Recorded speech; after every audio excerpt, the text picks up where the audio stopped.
ও ভাই রে ভাই, আপনারা যারা মনে করেন চাঁদপুরের আপনার বিশেষ করে ইলিশের বাড়ি চাঁদপুর, যাদের বাড়ি চাঁদপুর, তাদের মুখে থেকেও ইলিশের গন্ধ হয়, তারা শোলে থেকে ইলিশের গন্ধ হয়, এবং তাদের যেই ঘরে ফ্রিজ আছে ফ্রিজ ভর্তি থাকে ইলিশ মাছ, এবং তাদের যে রান্নাঘরে থাকে সেই রান্নাঘরে পাতিলা ভরা থাকে ইলিশ মাছ, ইভেন তাদের যে পুকুর আছে সে পুকুরে ইলিশ মাছের চাষ করা হয়।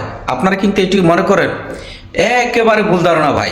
বিশেষ করে আমার বাড়ি চাঁদপুর, এই আমার বাড়ি চাঁদপুর ইলিশের বাড়ি চাঁদপুর হওয়ার পরেও আপনারা যারা প্রতিদিন না হলে অন্তত সপ্তাহে একবার ইলিশ মাছ কিনে খেতে পারেন, অথবা মাসে অথবা 6 মাস হলেও আপনারা একবার ইলিশ মাছ কিনে খেতে পারেন।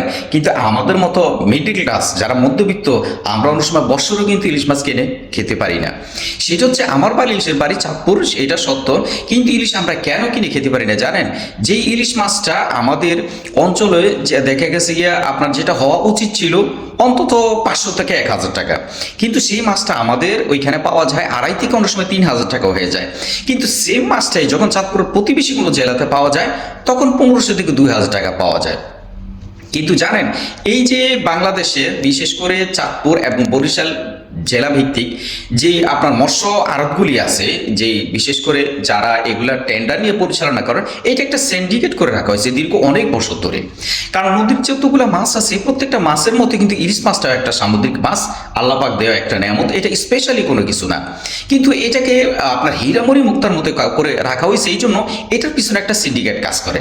বিশেষ করে যারা আড়তদাররা আছেন ওখানে যারা কাজ করেন, যখন জেলেরা নদী থেকে মাছটা নিয়ে এসে যখন আড়তে উঠান, তখন এখান থেকে সিন্ডিকেট করে মাছটা কিন্তু চাঁদপুর থেকে বাইরে অন্য অন্য জেলায় এবং দেশের বিভিন্ন প্রান্ত এবং দেশের বাইরে কিন্তু পাঠানো হয়। কিন্তু দেখা যাচ্ছে এই যে জ্যৈষ্ঠ চলে যাচ্ছে, আষাঢ়ও চলে যাবে, এইভাবে ক্রমান্বয়ে প্রত্যেকটা মাসে কিন্তু চলে যায়। ইলিশ মাছ বাংলাদেশে কখনো সস্তা হয় কখনো বেশি হয় দাম, কিন্তু চাঁদপুর মানুষ কখনো কিন্তু আপনার সহজে এভাবে ইলিশ মাছ কিনে খেতে পারে না। কিন্তু যে মাছটা দেখা গেছে আপনার চাঁদপুর থেকে বাইরে জেলা যারা আছেন, আপনারা সর্বোচ্চ 15 থেকে 2000 টাকা দিয়ে যে মাছটা কিনেন, আমরা সেই মাছটা 2.5 থেকে 3000 টাকা অনেক সময় পাই না। কারণ এই ইলিশ মাছটা এটাকে সম্পূর্ণ সিন্ডিকেট করা হয়েছে। তা আমি বিশেষ করে চাঁদপুর নৌ পরিবহন কর্তৃক যে প্রশাসন আছে এবং চাঁদপুর যে প্রশাসন আছে তাদের সুদৃষ্টি আকর্ষণ করছি এই জন্য যে অন্তত এই জিনিসটা একটু দেখুন। চাঁদপুরের অন্য অনেক প্রাসঙ্গিক বিষয় আছে, সেগুলো কথা বলবো না, কিন্তু আমাদের মতো যারা মিডিল ক্লাস যারা মধ্যবিত্ত আছে, অন্তত আমরা 6 মাসে হইলেও যেন একটা ইলিশ মাছ কেটে খেতে পারি। তা না হলে যে পরিস্থিতি ইলিশ মাছের দাম, এরকম 2-1টা ইলিশ মাছ খেতে গেলে আমাদের মাসের স্যালারি চলে যাবে। তাহলে আমরা আর কি করে সম্ভব আমাদের এই ইলিশ মাছ খাওয়া? আমাদের বাড়ি চাঁদপুর, ইলিশের বাড়ি চাঁদপুর, কিন্তু আমরা মনের মতো করে কখন ইলিশ মাছ খেতে পারি না।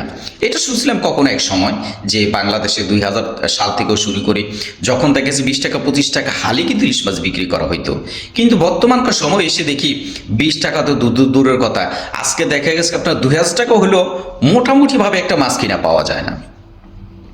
তো বিশেষ করে চাঁদপুর প্রশাসনের প্রতি আমার আবেদন, আপনারা অন্তত এই জিনিসটা একটু দেখুন।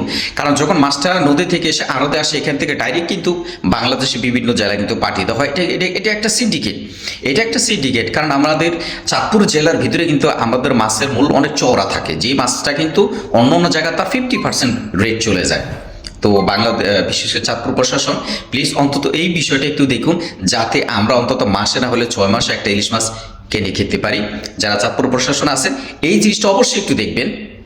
যারা আমি আছি আমার থেকে একটু নিচু পর্যায়ে যারা আছেন, অন্তত তাদের শখ হলেও মাসে 6 মাস হলে যেন একটা ইলিশ মাছ কিনে খেতে পারেন।